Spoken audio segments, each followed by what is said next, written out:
కాంగ్రెస్ పాలనపై బీఆర్ఎస్ సిరిసిల్ల పట్టణ యూత్ ఆధ్వర్యంలో ప్రెస్ మీట్ నిర్వహించడం జరిగింది. ఈ సందర్భంగా బీఆర్ఎస్ పట్టణ యూత్ అధ్యక్షులు సుంకపాక మనోజ్ కుమార్ మాట్లాడుతూ కాంగ్రెస్ పాలన బాత్ కరోడోమే కామ్ పకోడోమే అన్నట్టుగా ఉందన్నారు. కాంగ్రెస్ పాలన చూస్తూ ఉంటే బాత్ కరోడమే కామ్ పకోడమే అన్న విధంగా ఈరోజున రాష్ట్రంలో పాలన కొనసాగుతుంది. మొన్న పాలమూరు జిల్లాలో ఏ విధంగానైతే రైతులు ప్రజలు అధికారులపైకి మరలబడ్డారో అదే పరిస్థితి రాబోయే రోజుల్లో తెలంగాణ రాష్ట్రం మొత్తం మీద కనబడబోతుందని ఈ సందర్భంగా మేము తెలియజేసుకుంటున్నాం. గతంలో పాలమూరు జిల్లా నుండి వలసలు ప్రజలు అధిక సంఖ్యలో వెళ్ళేవారు. కానీ కేసీఆర్ గారు ముఖ్యమంత్రిగా అయిన తర్వాత పాలమూరు జిల్లాలో వలసల ప్రభావం చాలా మటుకు తగ్గిపోయింది.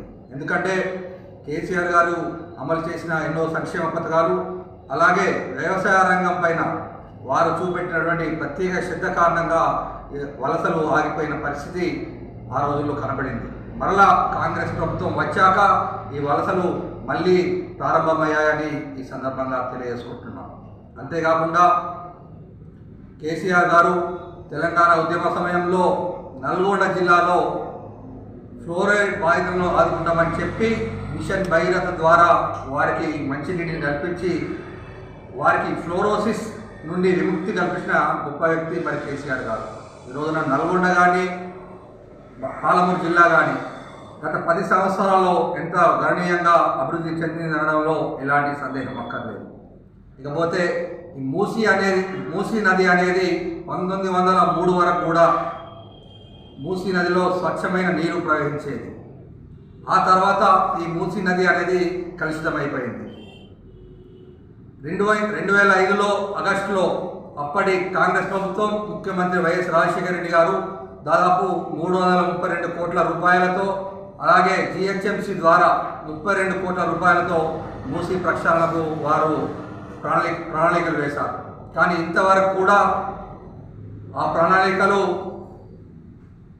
ఆగిపోయాయి అని ఈ సందర్భంగా మేము తెలియజేసుకుంటాం. ఆ తర్వాత కేసీఆర్ గారు 13,500 కోట్ల రూపాయలతో మూసీ ప్రక్షాళనకు గత ఎన్నికల ముందు వారు శ్రీకారం చుట్టడం జరిగింది. కానీ దురదృష్టవశాత్తు కేసీఆర్ బీఆర్ఎస్ పార్టీ ఎన్నికల్లో ఓడిపోవడం వల్ల అది అలాగే ఆగిపోయింది. కానీ తర్వాత ఈ రేవంత్ రెడ్డి గారు మూసీ నది ప్రక్షాళనకు పూనుకున్నారు. 2,500 కిలోమీటర్లు ఉన్నటువంటి గంగానదికి మోడీ ప్రభుత్వం 40,000 కోట్ల రూపాయలు ఖర్చు చేస్తే కేవలం 55 కిలోమీటర్లు ఉన్నటువంటి మూసీ నదికి 1,50,000 కోట్లు అవసరమా అని మేము ఈ రోజున సూటిగా ప్రశ్నిస్తున్నాం. రేవంత్ రెడ్డి గారు సంక్షేమ పథకాలు అమలు చేయడానికి డబ్బులు లేవు, కానీ ఈ మూసీ నది ప్రక్షాళనకు 1,50,000 కోట్లు ఎక్కడి నుండి తెస్తారు అని ఈ సందర్భంగా మేము ప్రశ్నిస్తున్నాం. అంతేకాకుండా 1980 కాలం నుండి హైదరాబాద్ నగరంలో చెరువుల కబ్జాలు ఆ టైం నుండి ప్రారంభమైనాయి. మరి ఆ టైంలో ఏ ప్రభుత్వం అధికారంలో ఉందో ప్రజలు ఒక్కసారి ఆలోచించాలని ఈ సందర్భంగా తెలియజేస్తున్నాం. కాంగ్రెస్ ప్రభుత్వం పూర్తిగా కూడా నైరాశ్యంలో మునిగిపోయింది. దాదాపు సంవత్సర కాలం గడుస్తున్నా కూడా సీఎం రేవంత్ రెడ్డి గారికి పాలన ఇంకా గాడిలో పెట్టడం చేతగాక బీఆర్ఎస్ నాయకుల మీద కేసులు పెట్టడం మీదనే దృష్టి పెట్టడం జరుగుతుంది. ఈరోజు పాలన చూస్తుంటే, మొన్న లగిచేర్ల ఘటన చూసుకుంటే, ఈరోజు అక్కడ ఉన్న ప్రజలను ఒప్పించి మరి ఆ ఫార్మాకి ఏదైతే భూములు ఉన్నాయో వాళ్ళని ఒప్పించి తీసుకోవాలి, కానీ వాళ్ళ మీద దౌర్జన్యం చేసి ఆ భూములు తీసుకుంటా అంటే ప్రజలు ఎవరు కూడా ఊరుకునే పరిస్థితి ఉన్నది. ఇవాళ కేవలం ఆ రోజు జరిగిన ఘటన చూసుకుంటే కేవలం పార్టీలకు అతీతంగా అక్కడ ఒక బీఆర్ఎస్ పార్టీ నాయకులే కాదు, కాంగ్రెస్ పార్టీ నాయకులు ఉన్నారు, మిగతా పార్టీ నాయకులు ఉన్నారు.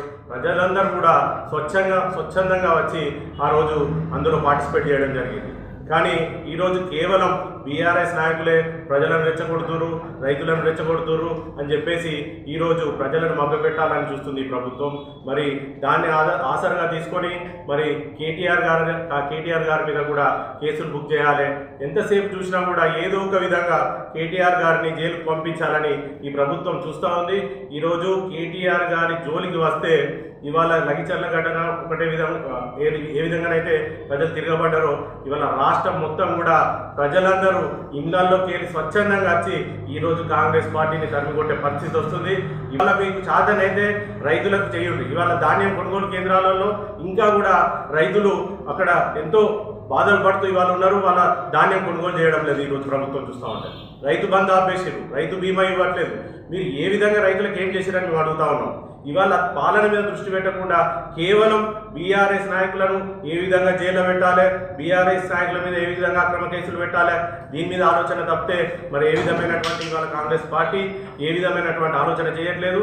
మేము ఒకటే హెచ్చరిస్తున్నాం, మా పార్టీ నాయకుల జోలికి కానీ మా కేటీఆర్ గారి జోలికి కానీ ఎవరైనా వచ్చారంటే మా కార్యకర్తలే కాదు ఇవాళ ప్రజలే మిమ్మల్ని తరిమి కొట్టే పరిస్థితి వస్తుందని ఈ సందర్భంగా తెలియజేస్తాం.